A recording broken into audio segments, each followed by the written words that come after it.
ಎಲ್ಲಿ ಎಡವಿದ್ರಿ ಅಂತ ನಿಮಗೆ ಅನ್ಸುತ್ತೆ? ಅನಲೈಸ್ ಮಾಡಿದೀರಾ ಇಡೀ ಜರ್ನಿನ? ಯಾಕೆ ಈ ತರ ಮಿಸ್ಟೇಕ್ ಆಯ್ತು ಲಾಸ್ಟ್ ಸ್ಟೆಪ್ ಬಾಕಿ ಇರುವಾಗ ಅಂತ? ಹಾ ಎಲ್ಲೂ ಎಡವಿಲ್ಲ ಅನ್ಸುತ್ತೆ. ಎಡವಿದಿದ್ರೆ ಇಲ್ಲಿವರೆಗೂ ಬರೋದಕ್ಕೆ ಸಾಧ್ಯನೇ ಆಗ್ತಿರ್ಲಿಲ್ಲ. ಫಿನಾಲೆ ವೀಕ್ ಹಿಂದೆ ಅಷ್ಟೇ ಹೊರಗೆ ಬಂದಿದ್ದೀನಿ.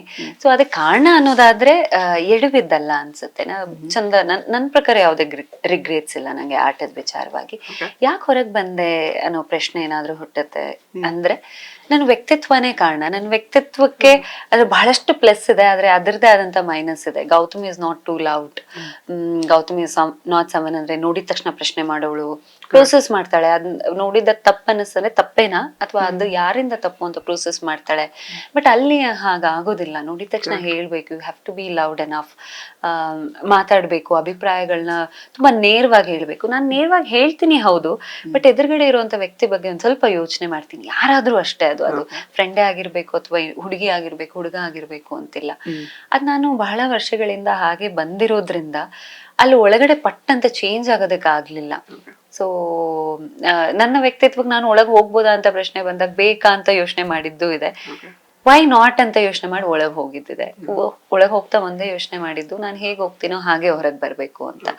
ಸೊ ಇದೇ ವ್ಯಕ್ತಿತ್ವ ಇಟ್ಕೊಂಡು ನಾನು 16 ವಾರ ಆಡ್ದೆ ಅನ್ನೋದಾದ್ರೆ ಬಿಗ್ ಪ್ಲಸ್ ಇಸ್ ಮೈ ವ್ಯಕ್ತಿತ್ವ ಓನ್ಲಿ. ಒಂದ್ ಸ್ವಲ್ಪ ಅದರಿಂದ ಏನಾದ್ರು ಮೈನಸ್ ಇತ್ತು ಅನ್ನೋದಾದ್ರೆ ಅದೇ 1 ವಾರ ಮೈನಸ್ ಆಗಿದೆ ಅಷ್ಟೇ. 111 ದಿನ ನೀವಿದ್ರಿ ಆಕ್ಚುಲಿ ಬಿಗ್ ಬಾಸ್ ಮನೆಯಲ್ಲಿ. ಅಂದ್ರೆ ಬಿಗ್ ಬಾಸ್ ಚೂಸ್ ಮಾಡೋಕ್ಕಿಂತ ಮೊದಲೇ ನಿಮ್ಗೊಂದು ಬೇಸಿಕ್ ಒಂದು ಐಡಿಯಾ ಇರುತ್ತೆ. ಅಂದ್ರೆ ಜನ ಜಡ್ಜ್ ಮಾಡಕ್ ಸ್ಟಾರ್ಟ್ ಮಾಡ್ತಾರೆ ಯಾವ್ದಾದ್ರು ಒಂದು ರೀತಿಯಲ್ಲಿ. ಪಾಸಿಟಿವ್ ಆಗಿ ಕೂಡ ಜಡ್ಜ್ ಮಾಡಬಹುದು, ನೆಗೆಟಿವ್ ಆಗಿ ಕೂಡ ಮಾಡಬಹುದು. ಎರಡು ನೋಡಿರ್ತೀರಿ ನೀವು ಆಚೆ ಬಂದ್ಮೇಲೆ. ಸೊ ಹಿಂಗೆಲ್ಲ ಇರುತ್ತಲ್ವಾ, ಸುಮ್ನೆ ಯಾಕೆ ಬೇಕು ರಿಸ್ಕ್ ಅಂತ ಯೋಚನೆ ಮಾಡಿದ್ರ ಮೊದ್ಲು ಬರಕ್ಕಿಂತ ಮೊದಲು, ಒಳಗಡೆ ಹೋಗಕ್ಕಿಂತ ಮೊದಲು ಅಂತ? ಅಂದ್ರೆ ನಾನು ಅದೇ ಫಸ್ಟ್ ನನಗ ಅಂತ ಯೋಚನೆ ಮಾಡಿದಾಗ ನನ್ಗೆ ಇಲ್ಲ, I think I am not the right person. ಇದೇ ಹೇಳಿದ್ದೆ ನಂಗೆ ಫೋನ್ ಬಂದಾಗ್ಲೂ. ನಾನಾ ಅಂದ್ರೆ am I the right person ಅನ್ನೋ ಕ್ವಶನ್ ಇದೆ ನನಗೆ. ಸೂಟ್ ಆಗಲ್ವೇನೋ ಅನ್ನೋದಿದೆ. ಅದಾಗಿದ್ ನೆಕ್ಸ್ಟ್ ಪ್ರಶ್ನೆನೆ ವೈ ನಾಟ್ ಅನ್ನೋ ಪ್ರಶ್ನೆನೂ ಹುಟ್ಟಿದ್ದಿದೆ. ಅದ್ ಬಿಟ್ಟು ಬಹಳಷ್ಟು ನನ್ನ ಕ್ಲೋಸ್ ಒನ್ಸ್ ಹತ್ರ ವಿಚಾರಿಸಿದಾಗ ಬೇಕಾ ಅಂತ ಕೇಳಿದ್ದು ಇದೆ. ಕೆಲವ್ರನ್ನು ಹೋಗಿ ಒಳ್ಳೆ ಅವಕಾಶ ಅಂತ ಹೇಳಿದ್ದು ಇದೆ. So as you said, opinions ಹೊರಗಡೆ ಪ್ಲಸ್ ಅಂಡ್ ಮೈನಸ್ ಎರಡೂ ಬರೋದ್ರಿಂದ ನನಗೆ ಹೋಗ್ಬೇಕು ಅನ್ನೋದ್ರ ಬಗ್ಗೆನೂ ಪ್ಲಸ್ ಅಂಡ್ ಮೈನಸ್ ಎರಡೂ ಇತ್ತು.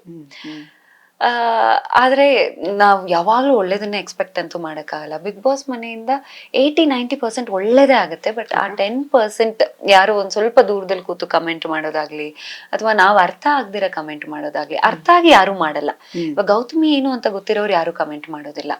ಗೌತಮಿನ ಹತ್ರದಿಂದ ನೋಡ್ದವ್ರು ಕಮೆಂಟ್ ಮಾಡೋದಿಲ್ಲ. ಯಾರು ಮಾಡಿದ್ರು ಅಂದ್ರೆ ತುಂಬಾ ದೂರದವ್ರು. ಸೊ ಗೊತ್ತಿಲ್ದಿರ ನನ್ ಬಗ್ಗೆ ಕಮೆಂಟ್ ಮಾಡ್ತಿದ್ದಾರೆ. ಸೊ ಅದೆಲ್ಲವೂ ಗೊತ್ತಿಲ್ದಿರ ಆಗ್ತಾ ಇರುವಂತ ತಪ್ಪು.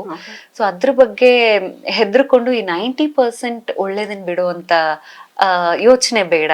90% ಒಳ್ಳೇದ್ ತಗೊಳ್ಳೋಣ. ಅದ್ರ ಜೊತೆ ಬಂತು ಅನ್ನೋದಾದ್ರೆ I think I will handle it positively ಅನ್ನೋ ಮೈಂಡ್ ಸೆಟ್ ಇತ್ತು. ಬರಬಹುದು ಅನ್ನೋ ಯೋಚನೆನೂ ಇತ್ತು. ಬಿಕಾಸ್ ನೀವು ನೋಡಿದ್ರೆ 16-20 ಕಂಟೆಸ್ಟೆಂಟ್ ಬಗ್ಗೆನೂ ಪಾಸಿಟಿವ್ ಇರುತ್ತೆ, ನೆಗೆಟಿವ್ ಇರುತ್ತೆ. ಕೆಲವ್ರಿಗೆ ಇಷ್ಟ ಆಗ್ತೀವಿ, ಕೆಲವರಿಗೆ ಇಷ್ಟ ಆಗೋದಿಲ್ಲ.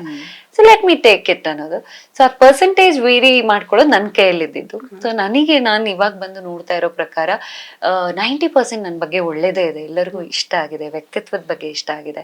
So I am good at it. 10% ಅದು ಅವ್ರಿಗೆ ಅನ್ಸಿರೋದು, ದೂರ ಕೂತು ನೋಡಿರೋ ಅವ್ರಿಗೆ ಅನ್ಸಿರೋದು. ಸೊ ಅದ್ರ ಬಗ್ಗೆ ಬೇಜಾರಿಲ್ಲ ನನಗೆ.